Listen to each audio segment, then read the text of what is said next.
on va parler de Apache Kafka, son écosystème et quelles sont les choses que vous devez avoir en place pour tirer le maximum de Apache Kafka. Et on verra à quoi il sert et c'est quoi Apache Kafka. Mais avant cela, j'aimerais prendre un petit détour et commencer par cette assertion qui dit que la donnée est la chose la plus importante pour les entreprises du futur. Et je disais que cette phrase aurait eu tout son sens si on l'avait utilisée dans les années 2000 ou au début des années 2000. Parce que si aujourd'hui, les GAFA, ou les quatre monstres que sont Google, Amazon, Facebook et Apple,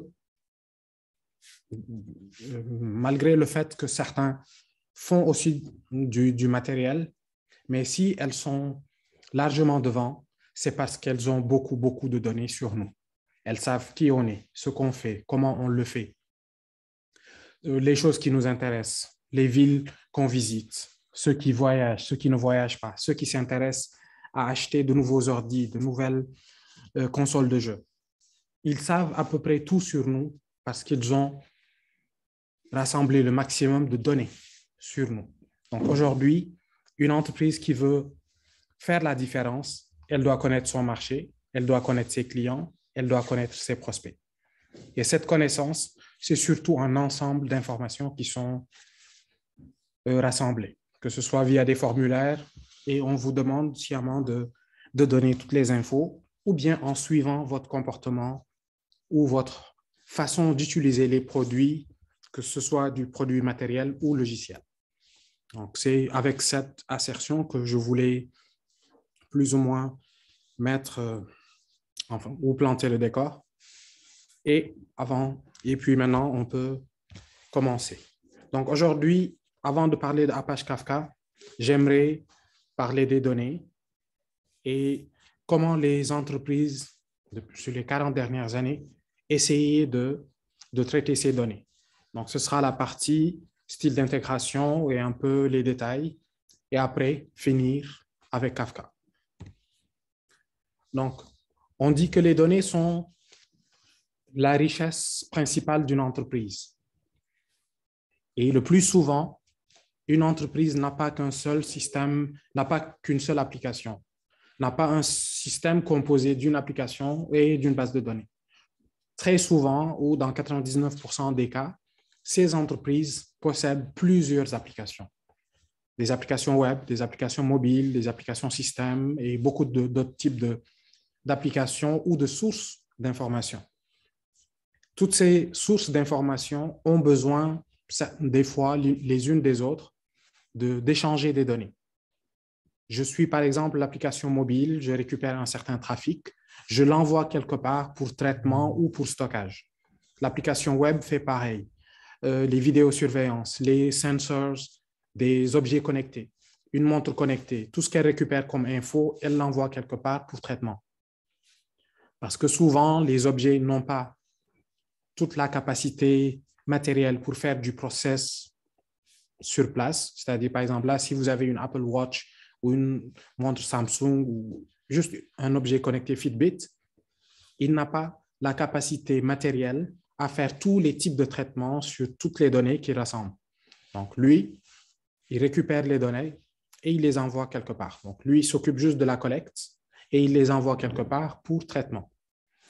Et du moment que les différentes applications, les différents composants d'un même système qui utilisent de la donnée ou qui produisent de la donnée ont besoin d'échanger, il fallait trouver les meilleurs moyens de faire déplacer ces données. Donc, tout ce qui est data movement. Comment déplacer les données que j'ai qui viennent de l'application A vers l'application B ou vers un dépôt central, data lake, data warehouse. Quel que soit ce que je veux faire plus tard de la donnée, j'ai besoin quand même de savoir comment je vais la déplacer. Et c'est là qu'on parle de Enterprise Integration Patterns, des techniques, des façons de faire, des bonnes pratiques pour déplacer de la donnée d'un point A vers un point B. Et ici, les points A et B sont dans 99% des cas des applications. Donc, Pour ce faire, disons, il y a eu un historique, il y a eu beaucoup d'expériences, et l'une des expériences la plus simple, c'est le transfert de fichiers. J'ai une application A qui produit des données et une application B qui est intéressée par ces données. Donc, les équipes de développement des deux applications, si elles ne sont pas les mêmes, si ce n'est pas la même équipe qui fait les deux applications, les deux équipes doivent s'asseoir et s'accorder sur le format de données que A va exporter pour que B puisse l'importer. C'est un système qui est très simple. Ça peut être deux applications web, ça peut être une application web et une application desktop, ça peut être une application mobile et une application serveur. Les natures des deux applications n'ont pas vraiment d'impact sur la façon d'échanger les fichiers. C'est quelque chose qui est très simple. A génère des fichiers, B importe ces fichiers et les consomme. C'est un système qui est flexible parce qu'il n'empêche pas A ou B d'être down ou up ou en maintenance ou super utilisé ou sous-utilisé. Ça n'a aucune importance. A peut continuer d'évoluer, rajouter de nouvelles fonctionnalités pendant que B n'avance pas. Ce n'est pas du tout un problème. Elles ont deux cycles de vie différents et elles vivent leur vie. Low coupling. Ça, c'est l'une des choses les plus importantes dans notre métier, que ce soit le développement ou si on va juste dire développement et architecture. Le coupling ou le couplage, c'est quand le cycle de vie d'une application dépend d'une autre application. Par exemple, c'est des choses qu'on verra au fur et à mesure, mais là, le fait que A rajoute de nouvelles fonctionnalités est tout à fait transparent pour l'application B. Parce que la seule chose dont dépend B, c'est la donnée qui va lui arriver dans un certain format. Donc, A et B, cycle de vie différent, aucune dépendance, aucun impact de l'évolution de A sur B ou de B sur A. Et maintenant, on entre dans les choses pas très cool de ce style d'intégration. Data sync, timeliness. Data sync, la synchronisation des données entre A et B, et la partie timeliness. Il se peut que pendant que la donnée quitte A et aille vers B, ça peut prendre quelques minutes, quelques secondes, quelques heures, ça dépend, ou quelques jours. Je donne un exemple. Pour ceux qui écrivent, je ne vois pas les messages. Donc, si c'est des questions urgentes ou quelque chose de pas clair, merci à Sika ou Mohamed Gay de m'arrêter pour que je revienne sur ça. Donc, je disais, data sync timeliness, c'est le premier inconvénient de ce style d'intégration et il fait la chose suivante. Supposons que A et B, que A est une application de gestion de référentiel client. C'est là où on rajoute nos nouveaux clients, leurs coordonnées, que ce soit bancaire ou téléphonique ou juste de contact. Et l'application B est une application qui envoie des newsletters, des SMS ou d'autres types de notifications. Si dans l'application A, j'ai Chersidia Camara qui a une adresse email spécifique et un numéro de téléphone spécifique, il s'est inscrit le lundi matin et moi, c'est en fin de journée que je vais partager les nouveaux clients avec l'application B pour qu'elle les notifie ou pour d'autres traitements. En fin de journée, j'ai envoyé la donnée à l'application B et l'a importée avec succès. Mardi matin, ce client se connecte via notre application web ou mobile et décide de changer son adresse email ou son numéro de téléphone. Tout en sachant que nous, c'est en end of day, c'est à la fin de la journée que l'on va faire un export des nouveaux clients ou des clients qui ont mis à jour leur profil pour l'envoyer à l'application B. Donc, pendant toute la journée de mardi, l'application B utilise des données stale, des données qui ne sont plus à jour, des données qui ont perdu leur valeur. Parce que si le gars a perdu son téléphone et il a pris un nouveau avec un nouveau numéro, si j'essaie de lui envoyer des SMS pendant cette journée, je vais les envoyer à une destination qui n'est pas, en tout cas, le client que je cible. Donc, en fonction du métier, en fonction du type de traitement que vous voulez faire, le fait que la donnée soit fraîche peut avoir de la valeur. Et très souvent, la donnée a une plus grande valeur quand elle est encore beaucoup plus fraîche. secondes, minutes, heures et jours, font dégrader souvent la valeur de la donnée. Donc, c'est le premier inconvénient de ce style d'intégration qui est l'échange de fichiers. Le deuxième, c'est integration feedback. Si l'application B arrive à traiter correctement tout le fichier ou tous les fichiers qui lui ont été envoyés par l'application A ne pourra pas le savoir de manière simple ou automatique. Ce sera une communication entre les équipes de dev. Et ce n'est pas l'idéal dans un système si on veut le faire évoluer facilement. Error processing. Supposons que j'ai généré un fichier de 1000 lignes et que l'application B a pu consommer 900 et pas 100. Qu'est-ce qu'on fait? Est-ce qu'on reprend? Il faut trouver une façon de coordonner les équipes ou les applications pour que les 100 lignes que je n'ai pas pu intégrer aujourd'hui soient ou bien réintégrées le lendemain, et si elles sont au mauvais format ou elles représentent des manquements quant à la qualité de données que l'on veut, le minimum, par exemple, le numéro de téléphone, vous me l'avez envoyé dans le mauvais format, je ne l'accepte pas. Cet email existe déjà et appartient à notre client. Donc, un certain nombre de règles métiers qui peuvent faire que l'intégration ne se passe pas bien. Donc, toutes ces erreurs que vous allez rencontrer pendant le processing des fichiers à l'import commencent à poser des challenges. Qu'est-ce qu'on fait? Est-ce que je continue? Est-ce que j'arrête tout? Est-ce que j'accepte d'importer partiellement le fichier ou pas? Est-ce que ça aura un impact si l'import n'est pas complet? Ce sont des challenges que les deux équipes doivent maintenant commencer à gérer. Et ce n'est pas l'idéal. Donc là, on a frôlé un tout petit peu file transfer. Il a beaucoup de variations différentes. Il a beaucoup d'avantages, mais ce n'est pas l'idéal. Les mêmes équipes A et B se disent, OK, on a déjà essayé l'échange de fichiers et on a vraiment rencontré beaucoup de problèmes et on n'aimerait pas retomber dans ces mêmes erreurs. Donc là, on va faire autre chose. On va brancher toutes nos applications à une même base de données et on est content. Et là, une nouvelle application pour répondre à un nouveau besoin métier rejoint le catalogue de l'entreprise. Et là, on a 3 applications A, B et C qui sont toutes branchées à la même application, à la même base de données. Elles utilisent des tables différentes pour certains cas et partagent les mêmes tables pour d'autres cas. L'un des avantages, c'est l'abstraction. Ce que A, B et C font comme métier peut ne pas vraiment être très important parce qu'une adresse email, c'est une adresse email. Un numéro de téléphone peut être tricky ou pas, mais pour certaines données, qu'elles viennent de A, B ou C, ça n'a aucune importance. La donnée est là, je l'utilise et puis j'avance. Low coupling, il n'y a toujours pas de couplage fort entre les applications A, B et C. Je rappelle que notre principal, je ne sais pas aujourd'hui ce qu'il a, notre Zoom, mais il dérange.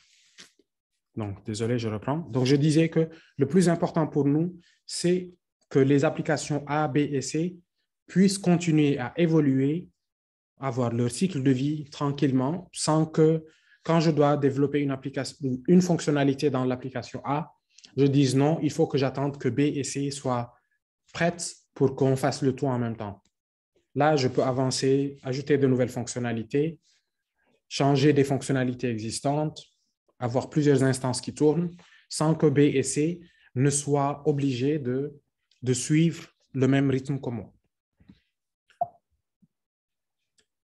Et puis là, on entre dans les parties pas très cool de ce style, les problèmes de performance. Il suffit que l'une des applications qui est connectée à la même base de données soit vraiment gourmande pour que plus rien ne marche.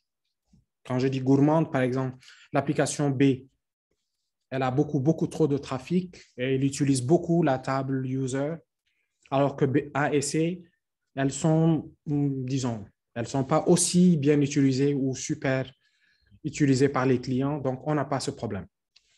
Quand A et C maintenant voudront ajouter un user, modifier un user ou lire des infos, elles vont rencontrer quelques lenteurs parce que la base de données, elle va, si c'est une base de données relationnelle, il y a un nombre de choses qu'elle va faire. Optimistic lock, pessimistic lock, pour empêcher la détérioration de la qualité de la donnée. Je ne vais pas laisser deux applications ou deux threads en même temps modifier la même donnée. Je donne la main à l'un d'eux, à l'un de ces threads, et quand il finit, je lui donne la main sur la nouvelle valeur pour éviter d'avoir des chevauchements ou des gens qui se marchent sur les pieds. Schema change issue. Il suffit maintenant que l'application B dise, OK, les gars, nous, jusque-là, on n'avait que des clients au Sénégal, donc le fait que les gens mettent le numéro de téléphone sans indicatif n'était pas un problème. Mais là, on s'ouvre à d'autres marchés et on aura maintenant besoin d'ajouter l'indicatif et passer les numéros de téléphone dans le format standard E164, par exemple. C'est un changement qui est normalement mineur sur le format du numéro de téléphone. On passe d'un format court à un format complet.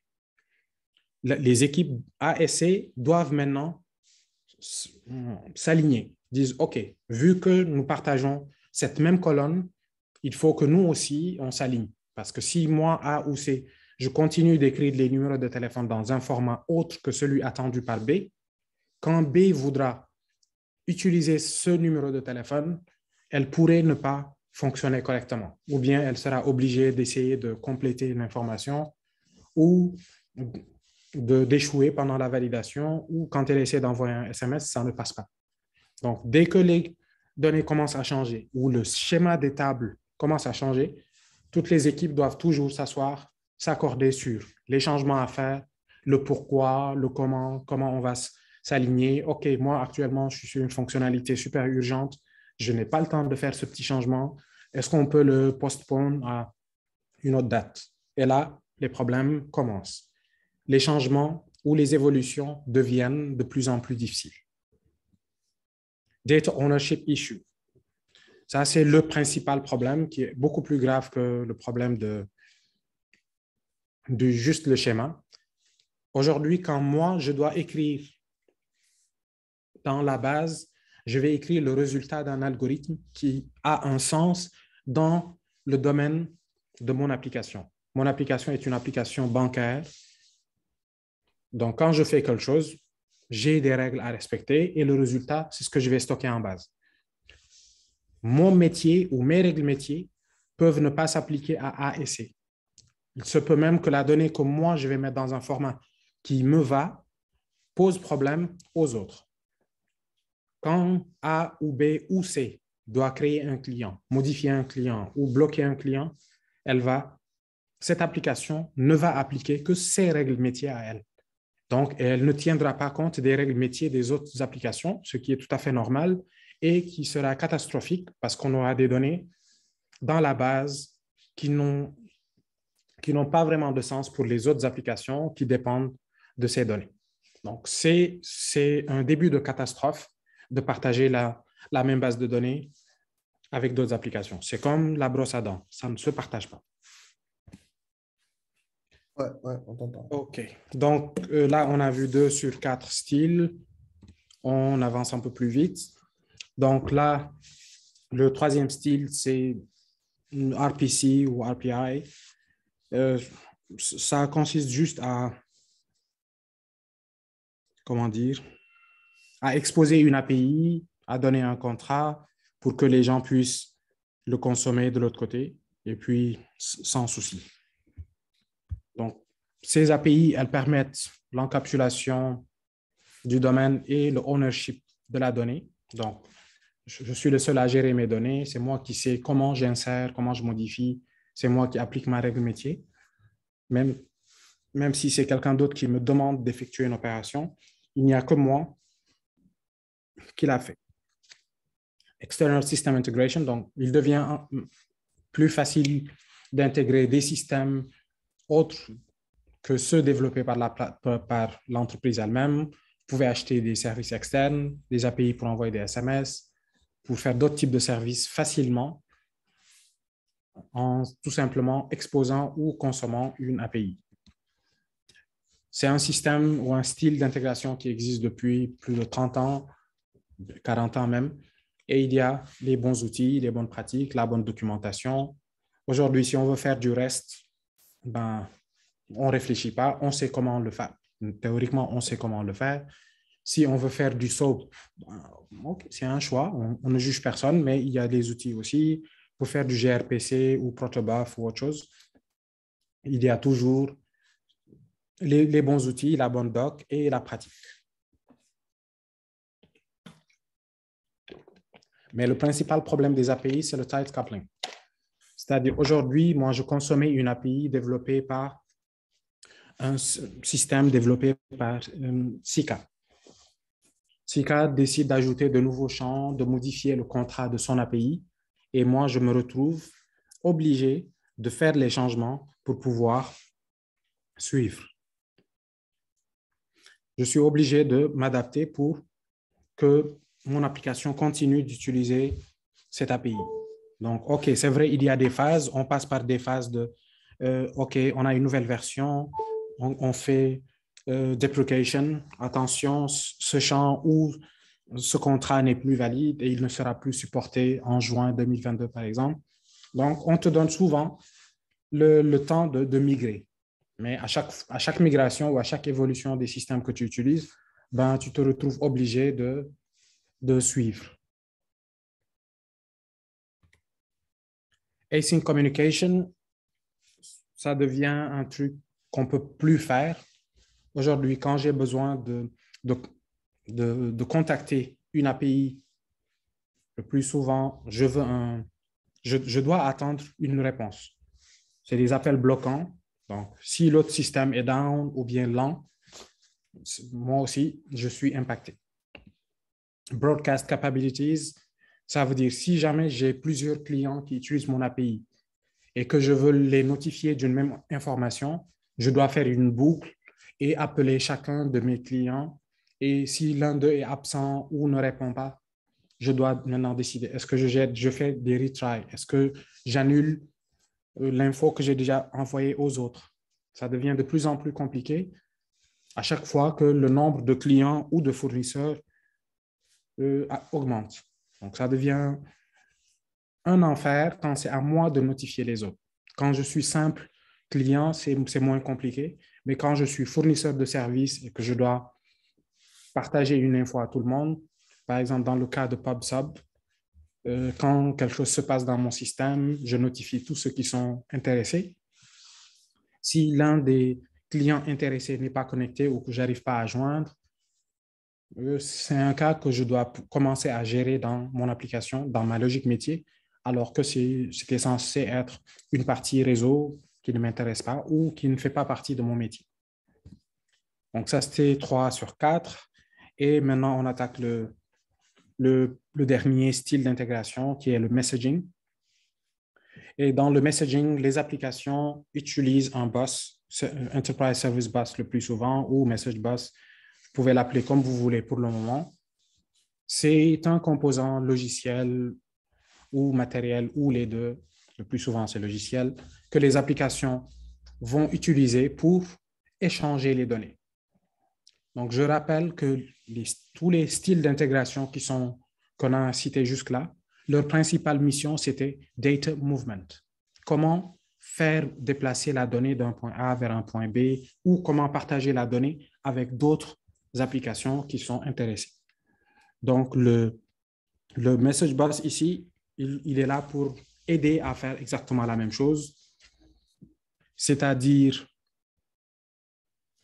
nous aider à faire naviguer de la donnée entre les différentes applications pour répondre à un besoin métier naissant où on veut juste, par exemple, partager des statistiques entre nos différents systèmes, on collecte tout. L'un des avantages de ce système, c'est le Guaranteed Delivery. Quand je consommais une API REST, je ne peux pas être sûr que le client a reçu. Je ne peux pas être sûr que le client sera là au moment où je voudrais le contacter. Quand j'utilise un bus, j'envoie l'information vers le bus et quand le bus accuse réception, je suis sûr que l'autre application finira par recevoir. C'est comme la poste. Une fois que je suis allé à la poste, que j'ai donné mon courrier et que la poste a accusé réception et m'a donné mon reçu, ma mission est finie. La poste fera le boulot qu'il faut pour que le destinataire de ce message le reçoive.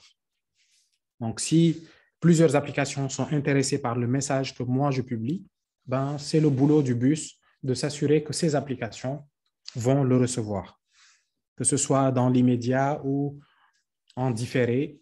Ce n'est plus mon problème et ça ne m'intéresse pas. Async communication. Je n'attends plus de m'assurer que mes clients ont reçu mon message. Je n'attends que le feedback du bus et je peux même ne pas attendre le feedback du bus. Ça dépendra de ce que je veux comme garantie de delivery. Scalability. Je peux lancer autant d'instances de A, B ou C ou une autre application sans vraiment devoir réfléchir tout le système. L'application B est super utilisée. Je lance plusieurs instances de cette application et c'est le bus qui prendra la charge, c'est le bus qui prendra la coordination, c'est le bus qui fera le nécessaire pour que les autres applications, ce changement leur soit vraiment transparent. Broadcast capabilities, si je veux envoyer un message à plusieurs clients, je l'envoie seulement au bus et le bus fait le nécessaire. Mais la vie n'est pas toujours rose, surtout pas avec les messaging systems. Testing complexity. Quand une fonctionnalité actuellement est distribuée entre différentes applications ou différents systèmes, ça devient difficile de faire les tests de bout en bout. Je donne un exemple. Dans l'application A, on a un formulaire d'inscription. Une fois qu'il est soumis, il est enregistré, un mail est envoyé avec un lien pour valider ce compte. Sauf que quand je clique sur ce lien, mon trafic n'est pas forcément redirigé vers A. Il peut être redirigé vers B ou C ou une autre application dont le principal rôle, c'est de valider ou de gérer la validation des comptes. B reçoit, elle fait un traitement, elle marque mon compte comme étant valide, elle m'envoie un autre mail de bienvenue, félicitations, votre compte est activé, vous pouvez maintenant vous amuser sur nos plateformes. Et une autre application doit m'envoyer des notifications in-app si je viens de m'inscrire sur l'app.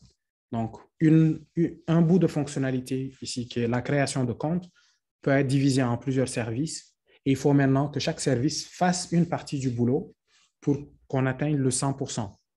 Donc, si je veux tester ça en dev ou en environnement de test, ce n'est pas super évident. Ou bien, je crée des façons de faire, je moque le comportement de A, B ou C pour faire juste ma part, parce que le plus souvent, une équipe fait une partie du boulot et le reste du boulot est chez d'autres équipes. Donc, quand le boulot est fait par différentes équipes, testing complexity is high. Ça ne devient pas évident. चुप हो जा चुप अब नहीं बोलेगा चुप रहियो 10 मिनट के लिए keep quiet for 10 minutes let me speak you all are black and I don't like any of you know. Là c'est le putain Alfred là. Ouais, il faut le dire. Ok, j'avais envie d'insulter, mais je me suis rappelé que mon petit frère est dans la salle, donc je ne vais pas insulter. Ok, jusqu'à... Vous avez... Sika, tu peux bloquer... enfin, tu peux activer la liste d'attente.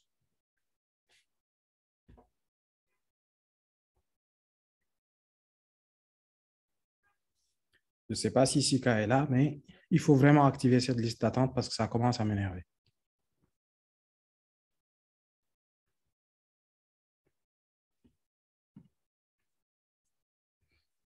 OK.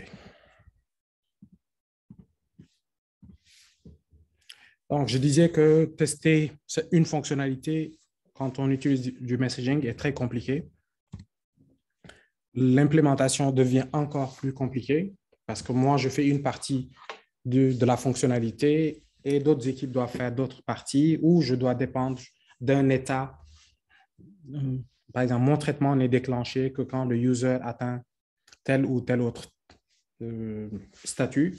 Donc, l'implémentation et le testing ne sont pas super évidents pendant qu'on utilise du messaging. Async error handling.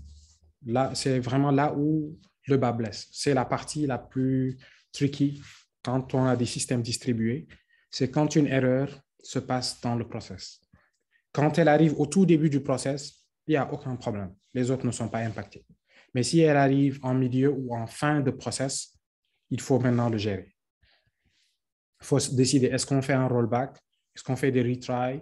Est-ce qu'on annule juste cette transaction et on passe à autre chose? Mais c'est des choses qu'il faut décider et ça risque d'être pour chaque process ou chaque ligne de métier, on peut avoir une gestion d'erreur différente.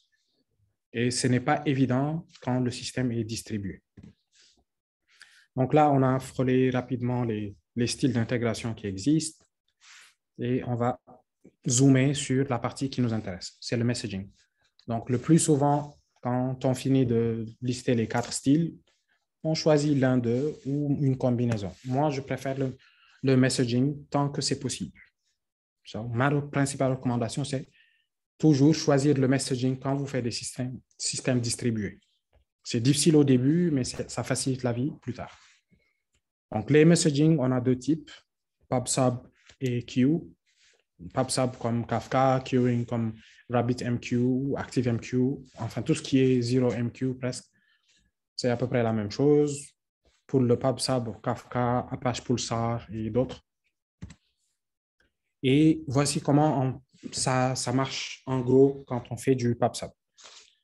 Dans le PubSub, le jargon est le suivant. Enfin, dans le messaging, en général, le jargon, c'est on a des applications qui créent du contenu et qui le publient vers le bus. Ces applications sont appelées producer. Le bus est souvent appelé broker. Donc, à partir de maintenant, on va essayer de dire broker. Et quand on dit broker, ça veut juste dire le serveur qui fait le bus pour le moment. Donc, les applications qui produisent du contenu sont les producers. Les applications qui sont intéressées par le contenu publié sur ces bus ou dans ces bus sont les subscribers. Ils peuvent être appelés subscribers et on peut, dans certains cas, les appeler consumers. Donc, on a producer, broker, subscriber ou consumer. Quand les producers envoient du contenu sur le bus regarde quelles sont les applications qui se sont inscrites ou qui ont manifesté un intérêt pour ce type de données partagées ici. Et il met une copie du message dans la liste, dans la boîte à lettres de chacune de ces applications pour que chaque application obtienne une copie et puisse traiter. La deuxième façon, c'est le queuing. Les producers envoient vers le broker. Le broker stocke tout dans une seule liste d'attente ou bien dans une seule boîte aux lettres et il commence à prendre les messages un à un. Message 1, il le donne au premier consumer. Message 2 au deuxième consumer, ainsi de suite. C'est-à-dire, le même consumer n'aura pas le même message qu'un autre consumer. Ça a un sens dans certains domaines et c'est une catastrophe dans d'autres. Donc, quand vous choisissez entre queuing et PubSub, il faut vraiment savoir ce que vous voulez faire. Donc, dans notre cas, le résumé, c'est ça. Producer, broker, consumer. Le producer envoie vers le broker. Le broker, lui, souvent, c'est un message log ou ahead commit log ou write ahead log. Il y a différentes façons de le nommer, mais ça veut dire la même chose. C'est un tableau où on vient mettre des messages et les consommateurs vont les récupérer au fur et à mesure. Dans notre cas, avec Apache Kafka, on a une application à gauche dont la flèche pointe vers Kafka. C'est elle, notre producer. Elle envoie vers le broker Kafka et il y a une autre application à droite qui va lire depuis Kafka. Quand Kafka reçoit un message ou doit recevoir un message, il doit le stocker quelque part, ou il doit organiser les messages qui arrivent. Et pour ça, il y a la notion de topic. Donc, un topic peut être assimilé à une table dans une base de données. Donc, tous les messages d'un même type sont dans le même topic. Et les topics, eux, sont organisés en partitions. Une partition, c'est juste un dossier, un tableau, pour stocker les messages d'un même topic. Et un topic peut avoir plusieurs partitions. Donc, une partition, parce que c'est là où vraiment se passe la chose, parce qu'un topic, un ensemble de partitions, une ou plusieurs, et ce sont les partitions qui reçoivent les messages qui sont écrits dans Kafka. Donc là, on représente une partition comme étant un tableau, et c'est un tableau ou une queue où tout ce que tu peux faire en tant que consumer, c'est lire d'un côté, et quand tu es un producer, tu écris de l'autre côté. C'est-à-dire, j'ai une pile, enfin pas une pile, j'ai une queue, une file d'attente, j'insère de la gauche vers la droite, par exemple, et je consomme de la droite vers la gauche. Et quand un producer envoie la donnée vers Kafka, il peut décider d'attendre le feedback de Kafka pour lui dire j'ai reçu et stocké, ou bien il peut ne pas l'attendre. C'est configurable. Le consumer, lui, quand il récupère de la donnée depuis Kafka, il doit toujours dire quand j'ai reçu le message 3, par exemple, j'ai pu le traiter avec succès. Pour que la prochaine fois qu'il vienne demander, Kafka lui donne le message 4, 5, 6, ainsi de suite. Donc, à chaque fois que le consumer vient dire oui, c'est bon, j'ai pu traiter avec succès ce message, ça s'appelle faire un commit offset. Commit offset d'un record, c'est juste dire j'ai pu consommer le record qui se trouve à tel offset. Ici, offset veut juste dire indice dans le tableau. Donc, quand on parcourt un tableau, on dit les indices. Quand on parcourt les partitions, on dit offset. Une partition, c'est un tableau. Un indice, c'est un offset. C'est aussi simple que ça. Et dans un broker Kafka, on peut avoir plusieurs partitions pour le même topic. Et quand un producer envoie un message vers ce topic, il ne sera inscrit que dans une seule partition. Et pour cela, Kafka et les autres brokers, ils reçoivent les messages sous forme clé-valeur, clé-valeur. Donc, en fonction de la clé, on saura vers quelle partition il faut envoyer le message. Donc, si plusieurs messages viennent avec la même clé, ils finiront dans la même partition. Donc, la clé, c'est elle qui détermine la partition vers laquelle on va écrire. Et les consommateurs, eux, ils s'abonnent à un topic et une partition. Un consumer peut s'abonner à plusieurs partitions, mais une partition ne peut pas être consommée par deux consommateurs en même temps. Un consumer peut lire depuis plusieurs partitions, mais une partition, c'est un seul consumer à la fois. Donc, plus de partitions vous avez, plus de consommateurs vous pouvez avoir. Et actuellement, il y a une petite formule, c'est un petit consensus pour dire si je veux définir le nombre de partitions, je dois juste faire max producer consumer. Est-ce que je dois prendre la valeur la plus grande? Si j'ai 100 producers et 400 consumers, ben, l'idéal, c'est d'avoir 400 partitions. Si j'ai 20 producers et 2 consumers, je dois avoir 20 partitions. Parce qu'il faut prendre le max des deux pour avoir un maximum de performance, de throughput, c'est-à-dire le fait de pouvoir envoyer le plus de données vers le broker. Donc là, on va se concentrer sur cette partie, le broker, parce que consumer et producer, ça peut être tout type d'application que vous développez. Mais nous, ce qui nous intéresse aujourd'hui, c'est Apache Kafka. Et Apache Kafka, c'est le monsieur du milieu, c'est le broker.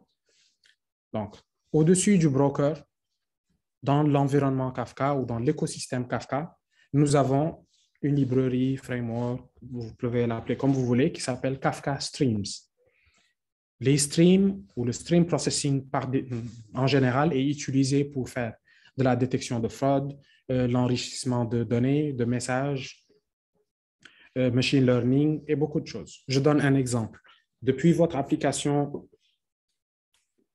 Orange Money, par exemple, vous faites une transaction et on envoie un log vers Kafka qui dit numéro de téléphone X, bénéficiaire téléphone Y, montant 100 000, date aujourd'hui, boutique Grand Yoff.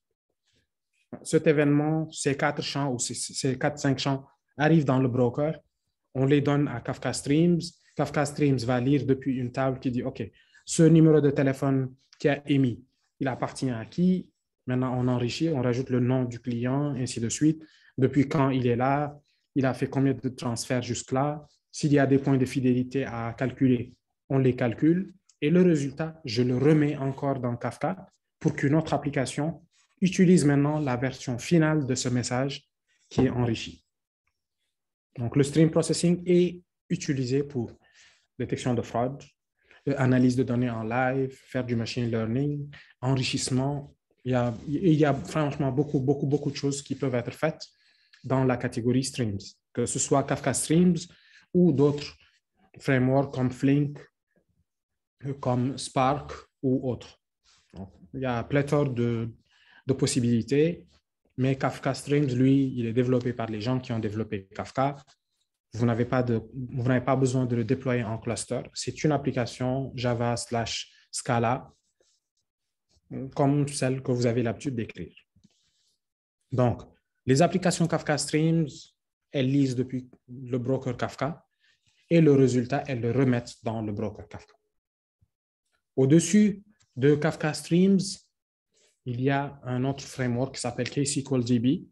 C'est, on va dire, les gens qui ne sont pas à l'aise avec Java ou Scala et qui sont très à l'aise avec le SQL, on leur donne un outil qui leur permet d'écrire des applications Kafka Streams avec du SQL.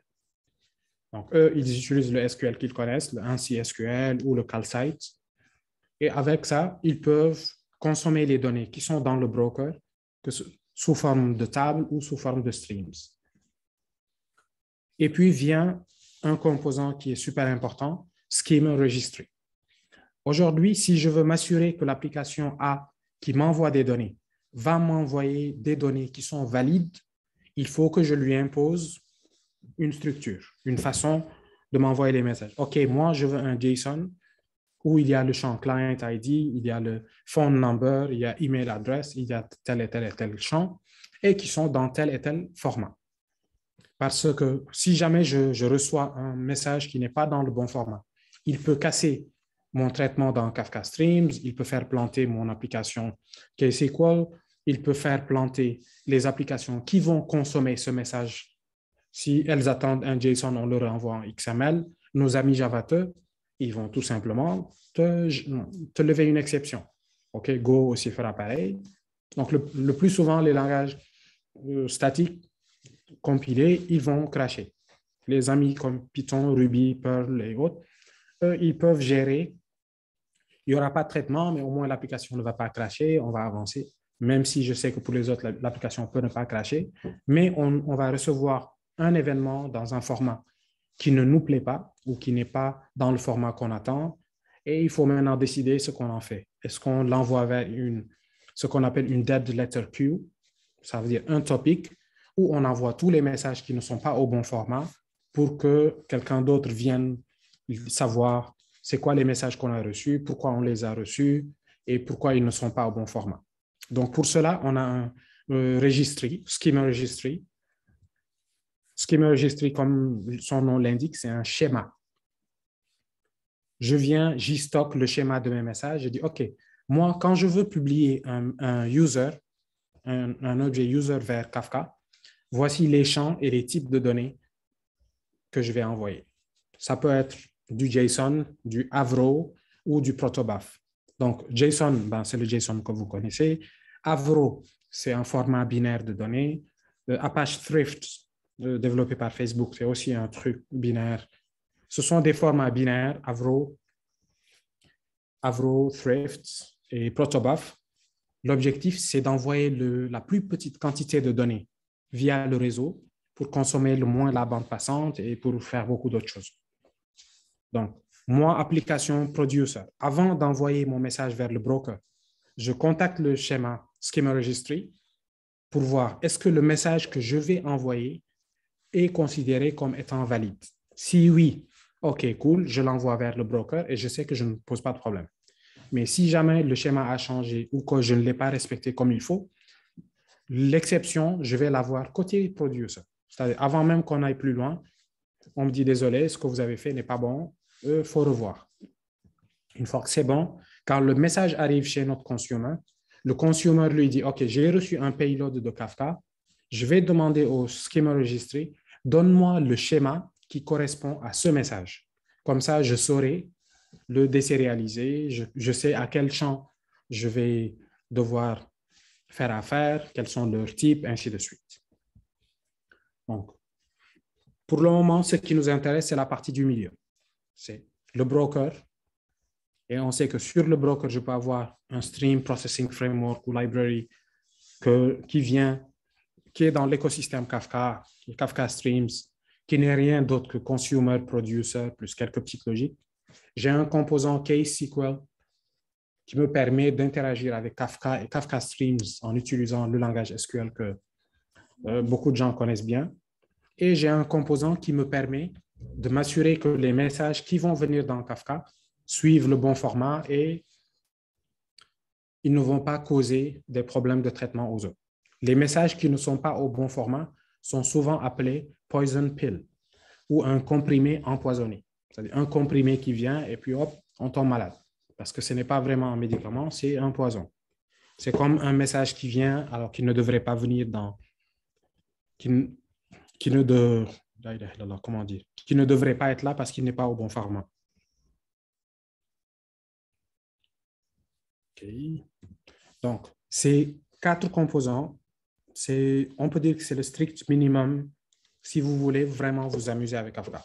KSQLDB et KStream, vous n'avez pas besoin de les avoir tous les deux, mais avoir KSQL au-dessus de Kafka Streams, c'est un luxe que certaines entreprises peuvent se permettre et ça permettra surtout à des gens d'explorer la donnée qui navigue dans votre Kafka ou dans votre système sans vraiment avoir besoin de développer une application spécifique.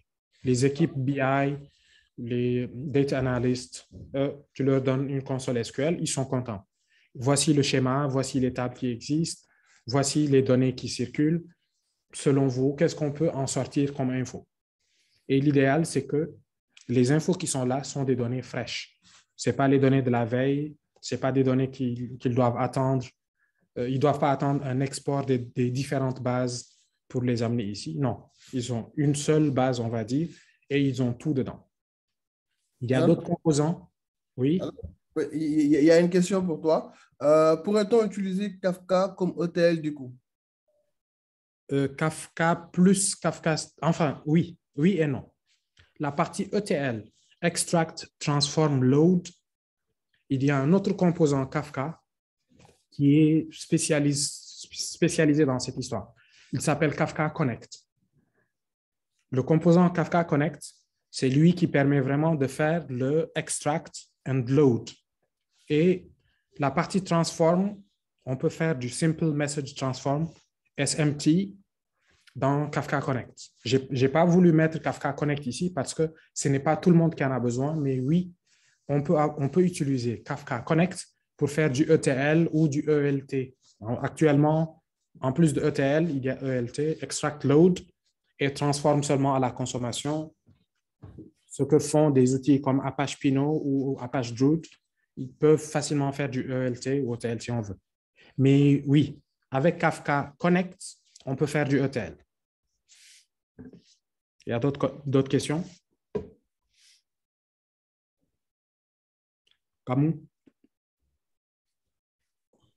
Non, c'est bon, il n'y a pas encore d'autres questions. S'il y a d'autres questions, je reviens. OK. J'ai une question. Oui, allez-y. Salut tout le monde. Pour KSQL DB, comment ça se passe pour, par exemple, cette personne-là qui est dans l'équipe BI ou autre qui a besoin de faire des requêtes? Comment elle fait pour découvrir en fait ce qu'elle peut faire? Il y a un doc à côté, il y a un doc qui est généré. Comment ça se passe? OK. Il y a plusieurs façon pour cette personne de savoir comment utiliser KSQLDB. La première, c'est une console SQL où il peut utiliser les commandes qu'il a l'habitude d'utiliser, savoir quelles sont les tables qui sont là, quels sont les streams qui sont là. Okay. Parce que c'est du SQL standard. Ils utilisent le moteur Calcite SQL Engine. Donc, il amène le ANSI SQL, c'est-à-dire le SQL que vous avez besoin, vous avez l'habitude d'utiliser. Vous allez utiliser exactement le même, mais moi, je rajoute d'autres choses en plus au besoin. Donc, des help, des describe, et en même temps, à l'aide du schéma, du schema registry, il y a des outils comme Lenses.io, Confluent Cloud, qui peuvent te donner le schéma de chaque table à la demande. Je dis, OK, moi je lis ici table et stream. On va dire que ce sont des mots interchangeables quand on monte dans Kafka Streams ou KSQL. Je dis, OK, il y a un stream où j'ai l'ensemble des utilisateurs.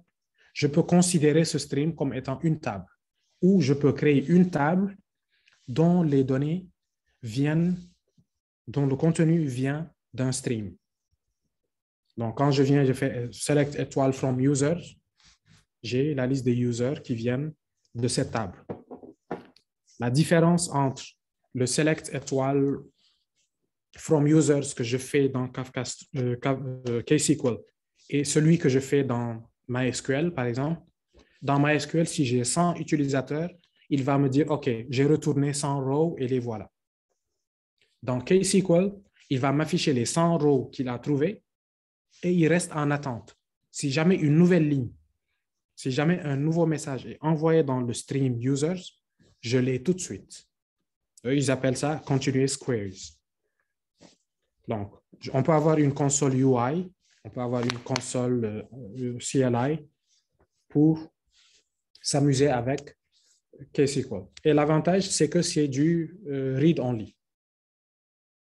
C'est-à-dire qu'il n'y a pas de risque de donner la main à quelqu'un. Il ne peut pas altérer les données.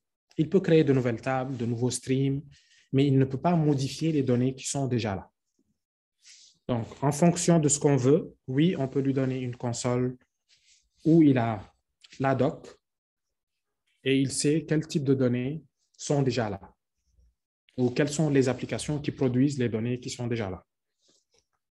Jules, je ne sais pas si ça répond à ta question. C'est bon, parfait, merci. OK, donc ça, ce sont les composants, c'est le strict minimum, c'est le truc pour les pauvres, vraiment.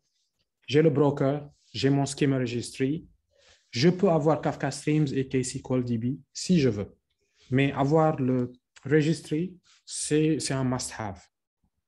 C'est vraiment un must, parce que ça vous évite beaucoup de problèmes d'avoir des messages qui ne sont pas au bon format et qui vont faire exploser votre système.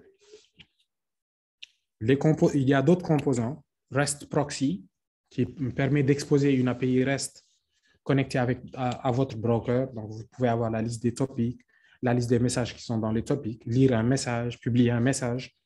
Mais c'est quelque chose que je déconseille parce que c'est une très mauvaise pratique et ça peut ne pas être super cool en termes de sécurité. Il y a Kafka Connect. Kafka Connect, pour ceux qui veulent. Par exemple, aujourd'hui, on dit, OK, nous, on a des bases de données qui sont là depuis 4-5 ans.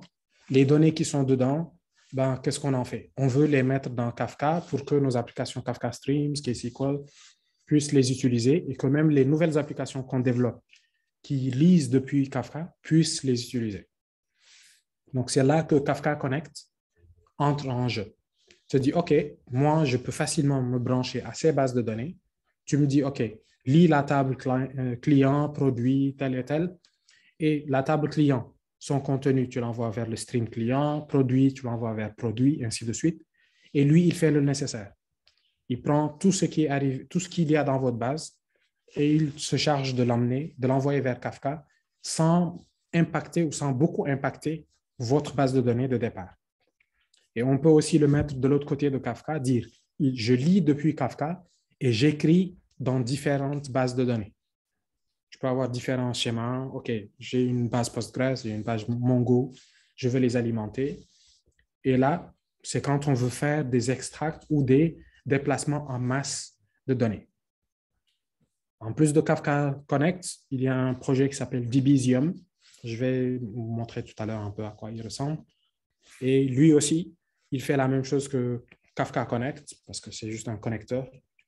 Et pour Kafka Connect, des connecteurs pour se brancher aux sources de données ou bien aux destinations finales. Et lui, il fait le nécessaire pour faire naviguer, pour déplacer les données de votre source vers votre Kafka ou de votre Kafka vers votre destination. Donc, Schema Registry, Broker, ça c'est le strict minimum. Kafka Connect, optionnel. Registry, pas Registry, REST Proxy, quand vous êtes en train de tester, c'est utilisable, mais n'allez pas plus loin avec pour des raisons de sécurité. Ce n'est pas l'idéal. Et pour les UI, il y a beaucoup d'outils dont on va parler un peu plus tard. Mais, OK, j'ai tout ça. Comment je le déploie?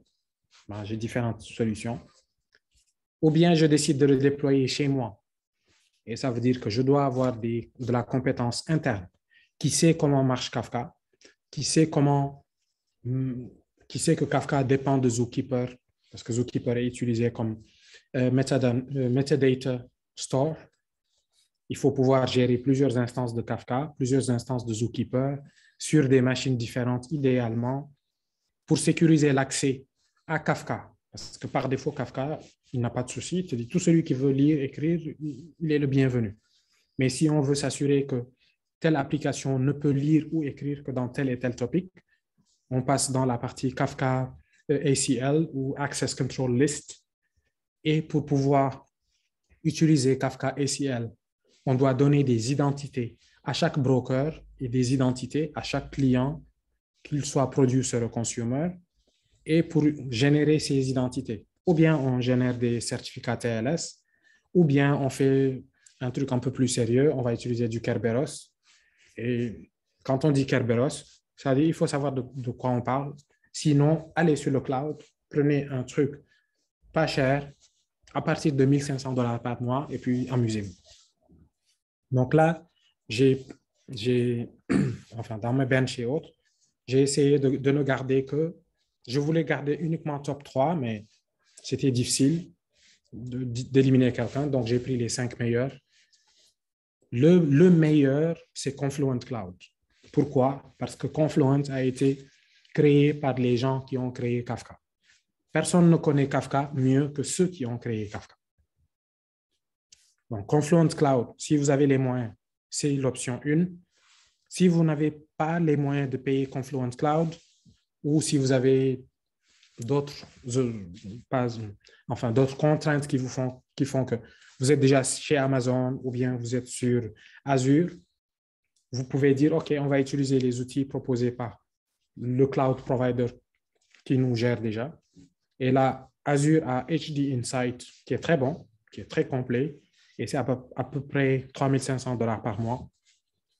Quand je dis $3 500, c'est un cluster production ready. Minimum 3 instances Kafka, minimum 5 instances Zookeeper, plus d'autres petites choses qu'ils font pour vous. Et vous pouvez aussi activer la rétention de données à l'infini si vous avez un bon chéquier. Et puis, il y a Amazon MSK. MSK, c'est Managed Services for Apache Kafka. Haven et Instacluster se défendent très bien, mais les 3 qui sont au milieu, ce sont les patrons. Et là, un peu plus de détails, Haven est hébergé, peut être déployé sur Amazon, sur GCP ou sur Azure ou sur d'autres cloud providers si vous voulez. Si vous dites, OK, moi je suis chez OVH, qu'est-ce que je fais? Ben, si tu es chez OVH, tu te gères. Tu le déploies toi-même et tu avances. Et ça, c'est pour quand vous voulez choisir Haven comme solution. Quand c'est MSK, c'est Amazon et c'est Amazon, il n'y a pas autre chose. HD Insight, c'est seulement pour les gens qui sont sur Azure. Confluent, te disent, OK, ben moi, je peux le déployer chez toi on-premise si tu as un cloud. Et si tu utilises l'un des 3 providers, je suis déjà chez eux. Que ce soit Azure, GCP ou Amazon, vous avez déjà la possibilité de tout de suite prendre une souscription Confluent et l'utiliser. Instacluster, eux, ils sont un peu plus flexibles que les autres. Ils disent, OK, on peut être partout avec certaines conditions. Sur les 3 clouds principaux, c'est évident. Maintenant, sur les autres, ça va dépendre de votre setup et de ce que vous attendez de moi. Throughput et autres. Je reviendrai sur pourquoi il faut choisir l'un des 3 premiers. Le deployment, par exemple, là, actuellement sur les versions qui sont supportées aujourd'hui sur ces cloud provider. Sur Haven, c'est Kafka 2.8. Vous pouvez déployer tout ça en utilisant Terraform, si vous savez utiliser Terraform. Single multi-tenant. Est-ce que dans votre cluster Kafka, vous voulez partager ou bien avoir différents tenants pour ceux qui savent ce que c'est?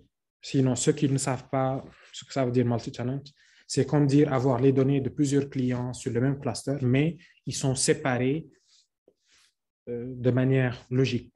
C'est-à-dire, quand un client envoie des données, elles ne sont jamais mélangées avec les données des autres. Il peut avoir des topics différents. Deux clients peuvent avoir des topics qui portent le même nom, mais il n'y aura jamais de conflit parce qu'ils sont séparés. Il y a différentes façons de le faire. Sur MSK, on a la 2.7. Ils ne sont pas pressés. Sur Azure, la dernière mise à jour, c'était en 2021. Le 2.4.1, c'était en 2021. Et certainement, là, en 2022, ils vont passer vers la 2.7 ou la 2.8. Confluent Cloud, 2.7. Et aujourd'hui, la version Kafka 3 est production ready depuis déjà 3 ou 4 mois. Mais eux, ils sont encore sur la 2.7. La différence entre la 2.7, 2.8 et 3.0, c'est certaines valeurs de configuration par défaut qui ont changé. Et dans la 3.0, dans la 2.8 et même depuis dans la 2.7, il est possible de ne pas utiliser Zookeeper si on veut. On peut utiliser Kafka pour gérer Kafka. Mais ça, je ne vous le conseille pas pour le moment. Instacluster, eux, ils sont un peu en retard par rapport aux autres. 2.5.1, et je n'ai pas vu sur leur site la politique qui dit quand est-ce qu'ils vont passer à la 2.7 ou aux prochaines versions. Supporting services, les choses que vous pouvez avoir en choisissant l'un ou l'autre de ces providers. Quand vous choisissez que ce soit Instacluster, Confluent Cloud ou Haven, vous pouvez faire de telle sorte que les données qui sont stockées dans votre Kafka soient repliquées de manière automatique vers un autre data center, vers un autre serveur, vers un autre Kafka. Ça, c'est pour les gros qui veulent avoir une politique de disaster recovery. C'est-à-dire, en cas de WIA, quand ça va brûler, je ne vais pas perdre mon cluster, je ne vais pas perdre les données qui sont dans mon cluster. Donc, il y a des outils. L'outil le plus célèbre, il s'appelle Mirror Maker. Son boulot, c'est de copier les données d'un cluster Kafka vers un autre cluster Kafka. Ça, il y a Mirror Maker et maintenant Mirror Maker 2, la deuxième version, qui est meilleure. Mais Confluent Cloud, eux, ils utilisent leur version à eux qui s'appelle Confluent Replicator. Ce sont les gens qui créent Kafka, ce sont les gens qui développent Kafka. Leur outil est largement meilleur que les autres, mais il n'est pas gratuit si vous voulez l'avoir sur le cloud. Si vous voulez l'avoir en local, ben, amusez-vous. Tous les providers qui sont là vous donnent une interface et vous donnent un serveur Schema Registry. Avec Haven, le Schema Registry est gratuit. Avec MSK, ça dépend. Avec les trois autres, vous allez payer pour avoir un Schema Registry. Et le plus souvent, ils vous demandent un cluster Schema Registry. Quand je dis cluster, ça veut dire plusieurs instances et souvent supérieur à 2, donc 3, 5, 7. Et l'idéal, c'est que ce soit un nombre impair. En choisissant l'une de ces options de déploiement, on vous donne Kafka Connect, sauf pour MSK. Eux, ils ne vous donnent pas Kafka Connect par défaut. Les autres, Kafka Connect est déjà setup. Vous pouvez tout simplement brancher vos bases et allez-y. REST Proxy, une version Enterprise Ready ou Production Ready. Haven, Confluent et Instacluster. Confluent ne propose pas, c'est HD Insight qui ont une version, on va dire in-house, sécurisée avec tout ce qu'il faut pour pouvoir accéder aux données de votre cluster, mais c'est payant. Il n'y a que Haven qui fait du free parce qu'ils veulent plus ou moins pouvoir compétir avec les monstres. Compliance, pour ceux qui sont dans le système bancaire ou assurance ou certains domaines qui sont régulés, il y a des lois qui doivent être appliquées sur les données des clients, sur la privacy, sur beaucoup de choses vous ne pouvez pas sortir les données d'un client et les mettre en Europe ou en Asie sans contrôle. Donc, il y a des choses il y a un certain nombre de réglementations qu'il faut s'assurer de ne pas enfreindre si vous ne voulez pas avoir de problème. Donc, si vous êtes sur MSK, vous avez de fortes chances de ne pas avoir de problème. Ils sont un peu partout dans le monde et ils font beaucoup de... Disons, leur équipe juridique fait du bon boulot pour que MSK soit vraiment compatible avec le maximum de lois possibles. HD Insight aussi, c'est Microsoft, donc il essaie d'être très sérieux dessus. Confluent Cloud, ce sont les meilleurs. C'est eux qui couvrent le maximum un peu partout parce qu'ils sont un peu plus anciens que les autres dans la gestion des Kafka et ce qu'il y a dedans. Donc, ils prennent un peu l'avance, mais HD Insight de Microsoft Azure, MSK reste d'excellentes solutions. Et sur la dernière colonne à droite, Authentication Methods, c'est quand vos consumer producers veulent communiquer avec le broker ou le cluster Kafka. Voici les méthodes qui sont supportées. SSL, c'est quand vous voulez utiliser des certificats. SASL, c'est quand vous voulez utiliser on va dire un peu Kerberos, c'est Simple Authentication Security Layer. Donc, ça peut être login, mot de passe si vous voulez. Ça, c'est quand c'est plain. Quand c'est le Scrum, SASL Scrum, c'est quand vous voulez, il faut utiliser Kerberos. Et vous n'êtes pas obligé d'utiliser Kerberos. Vous pouvez utiliser beaucoup d'autres choses si vous voulez. HD Insight, par exemple, de Azure, ils disent c'est Kerberos ou rien. Les amis qui sont de Confluent, ils supportent tout. SASL, Simple Authentication and Security Layer. Scrum avec SASL, avec Kerberos, SAML, SSO, Single Sign-On. Ils sont plus flexibles que les autres, mais dans tous les cas, si vous voulez utiliser le système le plus sécurisé, allez avec Scrum, SASL et Kerberos. Enfin, Kerberos, lui, vous permet d'être SASL compliant. Mais avant ça, il y a un truc que j'ai oublié. Il y a une slide que j'ai enlevée ce matin. Enfin, je l'ai enlevée, je l'ai mise tout à fait en bas et je ne l'ai pas complétée pour plusieurs raisons. Mais je reviens sur le choix de ces messieurs. Quand aujourd'hui, vous voulez utiliser Apache Kafka, Kafka a activé une fonctionnalité qui s'appelle Tiered Storage. Ça veut dire que vous pouvez brancher des disques durs, on va dire des disques durs virtuels, à votre broker pour ne pas perdre les données. Donc aujourd'hui, vous pouvez utiliser S3 comme source, enfin comme destination. Vous pouvez utiliser Google Cloud pour stocker vos données. Donc vous pouvez avoir votre cluster chez vous, mais vos données, elles sont envoyées sur S3. Donc même si vos brokers, même si vos serveurs brûlent, vous ne perdez pas vos données parce qu'elles sont sur S3 ou elles sont ailleurs.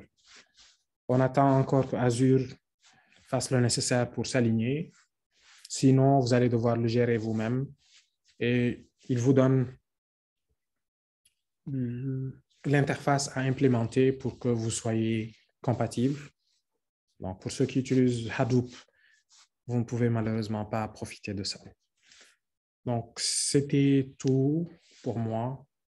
Donc, avant de vous dire merci et de vous donner la parole, voici un peu des sources que j'ai utilisées pour les styles d'intégration. Donc, developer to architects.com, enterpriseintegrationpatterns.com et WSO2.com. Donc, actuellement, quand vous traitez de la donnée, le plus souvent, vous avez des sources de données et des destinations de ces données. Les destinations peuvent être juste des bases de données, peuvent être des dashboards analytics, peuvent être des modèles de machine learning. Et le tout se passe dans ce rectangle. C'est là où vous avez votre collecte de données, votre ingestion de données, votre traitement de données et peut-être la transformation. Traitement et transformation peuvent être fusionnés comme peuvent être séparés pour plus de flexibilité. Donc ça, c'était tout pour moi. s'il y a des questions, je peux répondre avant de te donner la main au suivant. Et je n'ai même pas dit que vous pouvez voir plus d'infos sur goscreencast.io. Donc, je vais arrêter le partage pour pouvoir lire vos messages. Merci beaucoup. Merci Hassan pour cette belle présentation. C'était vraiment super. Très clair et bien expliqué. Si vous avez des questions, vous pouvez poser vos questions et il va essayer de répondre. Avant ça, j'ai une mauvaise nouvelle. C'est Birante, il ne pourra pas être disponible aujourd'hui. Il a eu une urgence, une petite urgence ce matin. Donc, on ne pourra pas faire la présentation de Birante aujourd'hui. Donc, on aura seulement la présentation de Hassan. Et on va essayer de se rattraper peut-être en mars, Inch'Allah. Donc, pour la prochaine présentation de mars. En attendant, si vous avez des questions, n'hésitez pas. J'ai vu des commentaires dans le chat de Sambaso surtout. Oui, avec RabbitMQ, on peut faire beaucoup de choses. Mais je ne considère pas RabbitMQ comme étant un rival à Kafka parce qu'ils ne font pas les mêmes choses, ils ne répondent pas aux mêmes besoins, même si avec Exchange, oui, on peut faire du PubSub. Ouais. La deuxième chose, c'était Azure Event Hub. Oui, Azure Event Hub, on va dire, c'est un peu leur broker, c'est un peu leur Kinesis. Mais quand j'ai parlé de HD Insight, c'était surtout pour la partie déploiement. Si je veux déployer Kafka sur Azure, ben, HD Insight, c'est là où il faut aller. Ouais, j'avais juste ajouté une précision. Donc, merci pour l'éclaircissement concernant Azure Event Hub. Donc, pour RabbitMQ, je parlais juste pour la partie message broker, hein, parce qu'il y a pas mal de gens que je vois qui utilisent bref, Guidance Kafka, alors que dans Kafka, ils vont juste utiliser la partie message broker, alors qu'il y a des outils qui sont dans le cloud, service fully managed by Azure, par exemple, ou dans AWS, je pense qu'on a SNS et SQS que tu peux utiliser aussi. Dans Azure, c'est Azure Service Bus. Si on se limite uniquement à la partie message broker, on prend juste des messages qu'on envoie et qu'il y a d'autres consommateurs qui vont le consommer. Moi, je pense que Kafka, c'est un peu trop lourd. Par contre, si on a besoin de faire du stream processing, tout ça, voilà. Mais à côté message broker, RabbitMQ est un concurrent de Kafka. C'est cette partie-là. Oui, si c'est juste du data movement, j'aide à déplacer la donnée, oui. Voilà. Toute la famille 0MQ, tous ceux qui implémentent le AMQP, le protocole est fait pour ça. Donc, oui. Mais si on englobe toutes les fonctionnalités de Kafka, je suis d'accord. Voilà, là, c'est plus une comparaison. Je suis d'accord. Oui.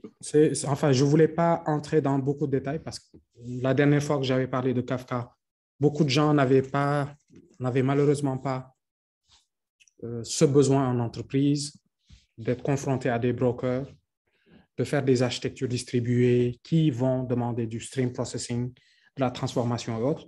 Donc, j'évitais beaucoup de dive in. Mais si on veut prendre un broker avec ce que Kafka donne comme la ilaha illallah, pourquoi j'oublie le terme que je voulais utiliser, le fait que Kafka conserve la donnée, qu'on peut stocker la donnée de manière indéfinie si on a les moyens de le faire, il commence à faire plus qu'un simple broker. Il y a même pas des thèses, mais des présentations d'un certain Martin Kleppmann qui dit est-ce qu'on peut considérer Kafka comme étant une base de données? Parce que qu'une base de données est censée faire, Kafka peut le faire aussi. Donc, on peut à un moment donné dire oui, it's kind of. C'est pas loin d'une base de données, même si ce n'était pas pour ça que ça a été créé à la base. Donc, l'évolution de Kafka, l'écosystème qui tourne autour de Kafka, que ce soit en ingestion ou comment alimenter Kafka en données, tous les stream processors qui sont compatibles avec Kafka, parce qu'à un moment donné, c'est devenu la solution de facto. Tu veux faire du stream processing, data movement, Kafka il te permet d'ingérer un volume de données énorme. Ce n'est pas super compliqué à mettre en place. Et c'est deux API à connaître, Consumer Producer, et tout le reste est construit autour de ça. Si moi, je devais choisir un logiciel ou un composant que je considérerais comme être un rival à Kafka, ce sera Apache Pulsar. Et Pulsar, il rajoute des choses encore plus classes que ce que Kafka permet. Mais pour nous, les pauvres, Kafka est une excellente solution. Et pour le stream processing, si je dois, disons, Kafka Streams est une très bonne solution. Mais si je veux faire des choses plus avancées, plus, pas envie de dire production ready parce que les deux sont production ready, mais si je veux aller deep dive dans le stream processing, tout ce que le stream processing est censé faire, je choisirai Apache Flink.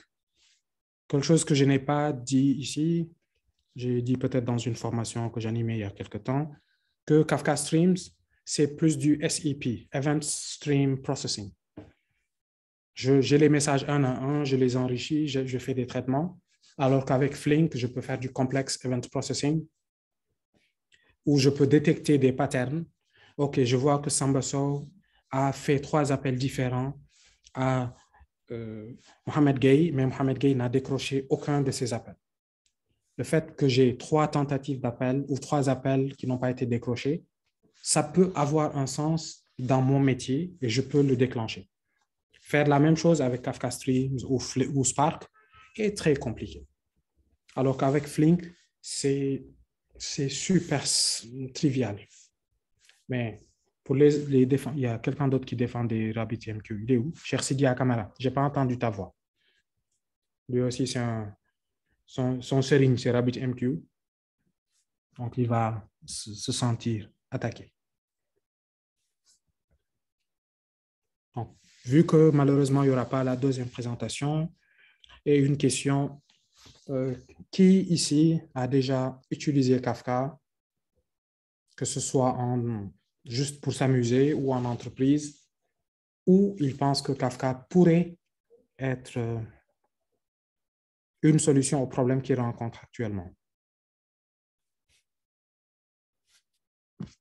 C'est une question ouverte à tout le monde. Amusez-vous. If you have any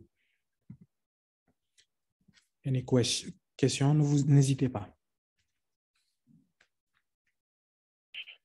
Je peux poser ma question?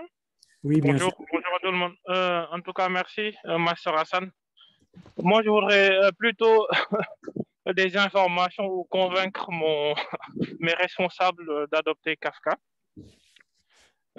Parce qu'en fait, je travaille dans une boîte où on fait du Big Data Analytics, où on a un ClickHouse qu'on vend comme Data Lake, alors qu'en réalité, c'est du OLAP.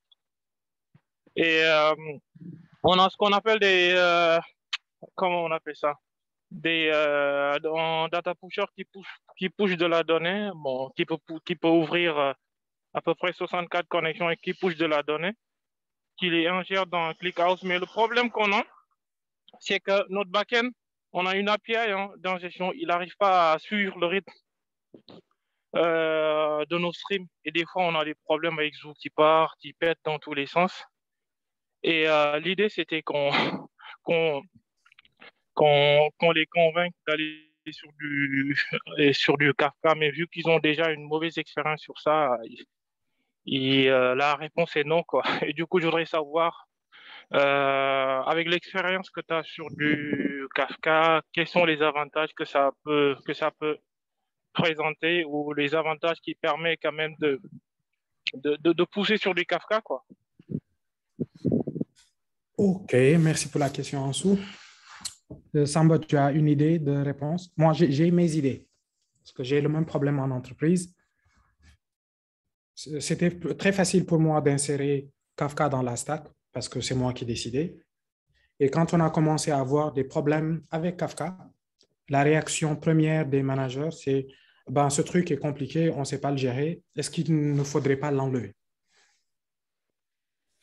On s'est battu, j'ai eu gain de cause, mais par exemple, dans votre cas, vous avez, comme tu dis, le problème que le consumer n'arrive pas à suivre, ou bien l'API n'arrive pas à suivre le rythme de données qui est produit. C'est exactement là où Kafka, Pulsar sont les meilleurs parce qu'ils te font séparer. Enfin, ils te donnent deux rythmes. Tu as un rythme de consommation et un rythme de production. Ici, tu sais que tu produis beaucoup plus de données que tu ne peux en consommer. Tu laisses Kafka prendre ce coût. C'est lui qui prend la charge. J'ai par exemple 1 million de messages par seconde. Au lieu que ce soit à moi de le gérer, je mets un cluster Kafka, 5 brokers par exemple, avec 5 zookeepers derrière. Je crée mes topics, je configure mes topics avec un nombre de partitions qui fait que, OK, si je dois consommer 1 million de messages par seconde, OK, avec 200 c'est beaucoup trop, avec 50 partitions, si chaque partition peut prendre 10 mégas par seconde, ça me permettra d'avoir la moitié de ces événements. Et là, je divise le problème en deux. Kafka prend le load, il prend toute la charge, et moi, je lis depuis Kafka à mon rythme. Et quand tu as cité ClickHouse, je vais proposer mon préféré. Apache Pinot. Pinot, je pense qu'il est un peu plus solide que ClickHouse ou un peu Apache Druid quand il s'agit de faire du OLAP.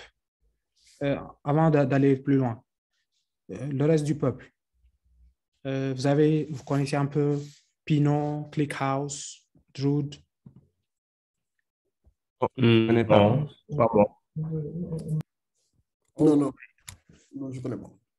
D'accord. Donc, avant d'aller plus loin, je vais juste partager mon écran une deuxième fois, si vous le permettez. Et au moins, on va avoir du Wartan, vu qu'on a perdu notre... Il n'y a pas de deuxième meetup. Ouais. Donc, OLAP, Online Analytics Processing. J'envoie ça dans le chat, comme ça chacun peut l'ouvrir chez lui, si j'y arrive. Comment on fait ça? Oui, discuter, balancer. Real-time Distributed OLAP System. Ce truc, OLAP, c'est Online Analytical Processing. Ça dépendra que vous voulez le définir. Lui, c'est lui qui prend la charge, enfin, c'est lui qui lit depuis Kafka et il vous donne une interface SQL pour consommer les données qui sont stockées. C'est une base de données qui vous permet d'avoir, par exemple, deux types une base de données, table et index. C'est rapide. Sauf que dans Apache Pinot, Druid, ClickHouse et autres, on peut dire qu'on a la notion de real-time table et offline table. Offline table, c'est le type de table auquel on est habitué, ou bien on l'a alimenté en utilisant un fichier CSV qu'on a exporté, on a copié de la donnée sur clé USB, on l'a alimenté via un batch. Par exemple, ici, il donne beaucoup le cas de Spark. J'ai utilisé Apache Spark, j'ai fait voyager 40 gigas de données, je les ai mis dans cette table et maintenant je fais des requêtes sur cette table. Dès que ces données viennent dans Apache Pinot, par exemple, Apache Pinot fait un certain nombre de traitements. Il a une façon de partitionner les données, de créer des index pour que comment ça s'appelle encore? Pour que les requêtes soient millisecond latency.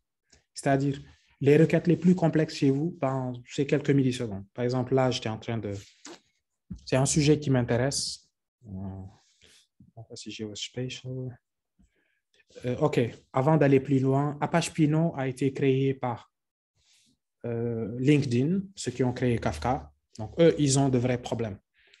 Aujourd'hui, quand vous faites une publication sur LinkedIn ou une offre d'emploi ou autre, vous pouvez avoir des statistiques temps réel. On vous dit, OK, 1000 personnes ont visité votre offre, ils travaillent chez telle et telle entreprise, ils sont regroupés, vous avez 15 managers, 17 ingénieurs, ainsi de suite.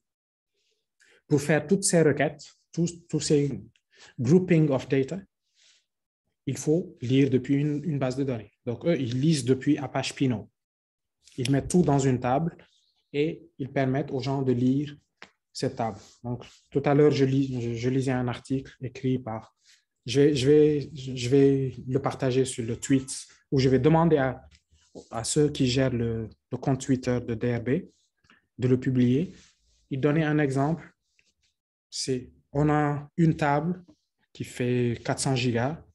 Elle a 2,6 milliards de lignes et on fait des requêtes dessus. Il y a des requêtes qui prennent 2 millisecondes sur 2,6 milliards de lignes. En 2 millisecondes, ils ont déjà l'info. Tu as le résultat de ta requête.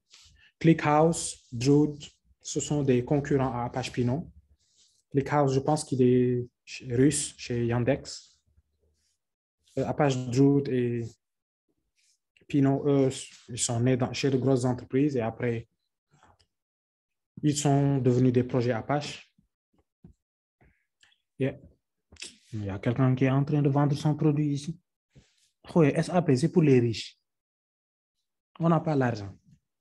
Nous, c'est free open source. On te parle. Si ce n'est pas free open source, passe ton chemin. Laisse-moi vendre, ouais. Il n'y a pas de problème, mais tu fais commission DRB, 7%. Il n'y a pas de souci.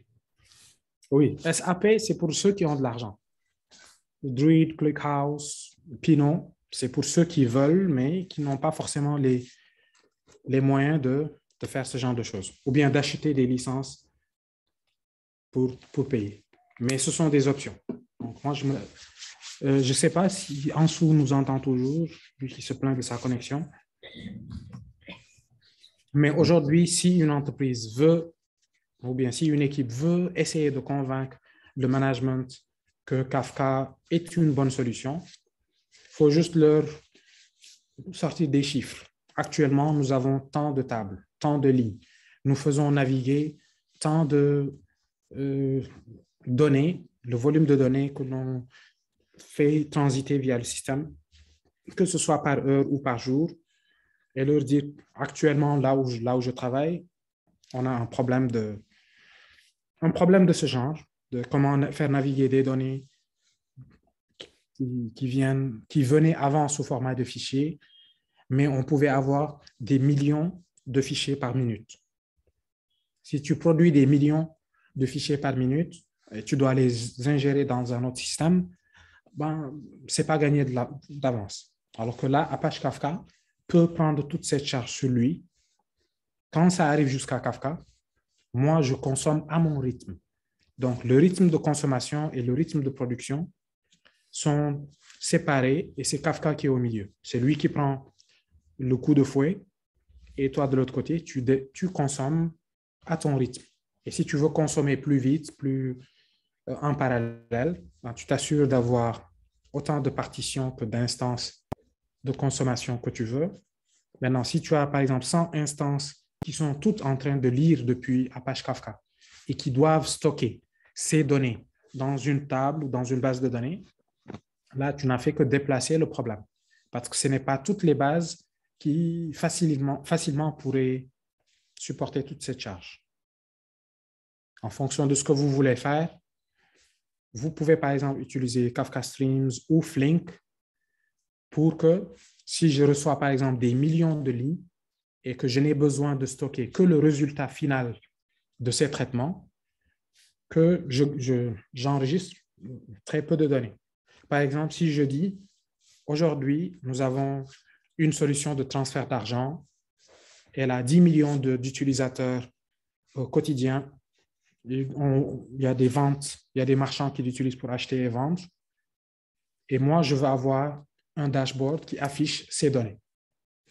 Si Sika, par exemple, fait 10 achats dans la journée, je ne suis pas obligé que dans ma table finale d'avoir 10 lignes. Mais je peux avoir une seule ligne qui représente 6 cas par jour. Et là, j'entre dans le upsert. J'insère une fois et je update. Et en fonction de ce que je veux faire, je supprime la donnée ou je la conserve. Bon.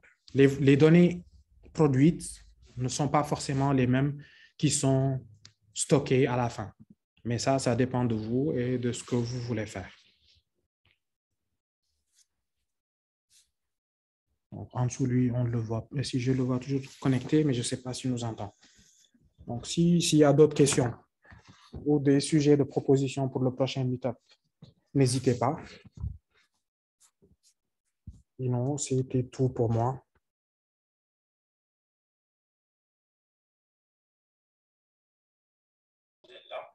Du coup, j'ai une question. De ton côté, toi, tu peux nous donner un cas d'utilisation que tu utilises dans ta boîte pour répondre à un besoin spécifique, sans trop rentrer dans le détail, quoi. OK, on peut donner même plusieurs cas. Non, des cas que tu as utilisés, pas les cas UVR ou autres, que toi, tu as implémenté chez toi. OK, on a plusieurs cas qui sont implémentés chez nous. Si je donne le cas le plus simple, c'est la détection de, pas la détection de fraude, mais les tentatives de fraude même. Aujourd'hui, cher Sidia Camara se connecte à notre plateforme depuis Dakar à 9 heures.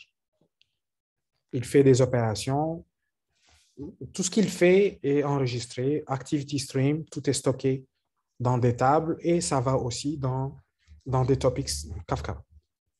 À 9h30, il a arrêté d'utiliser notre application. À 10h, il s'est connecté depuis Paris et il a essayé de faire des transactions. Il ne peut pas en 30 minutes faire Dakar-Paris. Du moins, ce n'est pas encore possible dans notre entendement. Donc, on peut détecter ce comportement tout de suite et décider d'agir.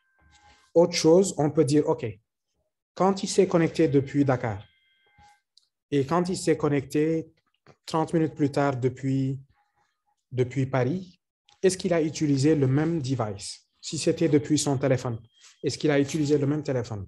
Est-ce qu'il a utilisé le même navigateur? S'il a utilisé le même navigateur, ben, la première supposition, c'est qu'il a activé un VPN. Donc, on dit fausse alerte. Mais c'est traqué chez nous que, OK, tel client a tel comportement, peut-être qu'il a juste utilisé un VPN. Mais si il s'est connecté depuis un autre device ou un autre browser, là, on sait que c'est quelqu'un d'autre qui se connecte parce qu'il ne peut pas avoir un magic carpet qui lui permet d'être à deux endroits à 6 heures de vol en 30 minutes. Donc, c'est des choses qu'on peut détecter. Et les sessions concurrentes, comment assurer que le même client ou le même compte client ne peut pas être accédé par deux personnes en même temps à deux endroits différents ou même dans le même... par exemple, aujourd'hui, Sika se connecte depuis son téléphone et depuis son ordi. Tu dois pouvoir détecter que oui, c'est toujours lui, même si tu as deux sessions concurrentes.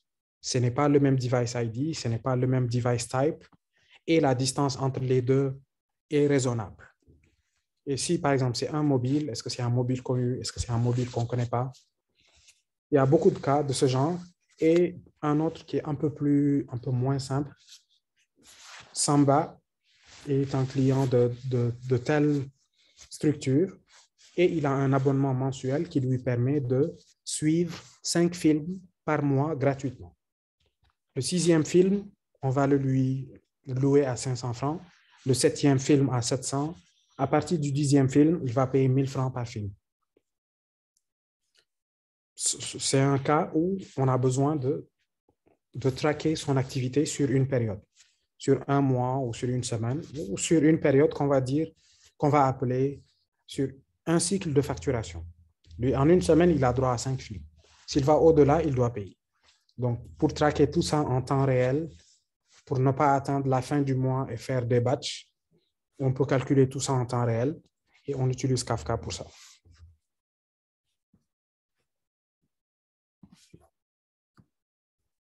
Mais les cas, il y en a vraiment beaucoup. Le plus souvent autour de la recommandation, de la sécurité et des analytics, le plus souvent.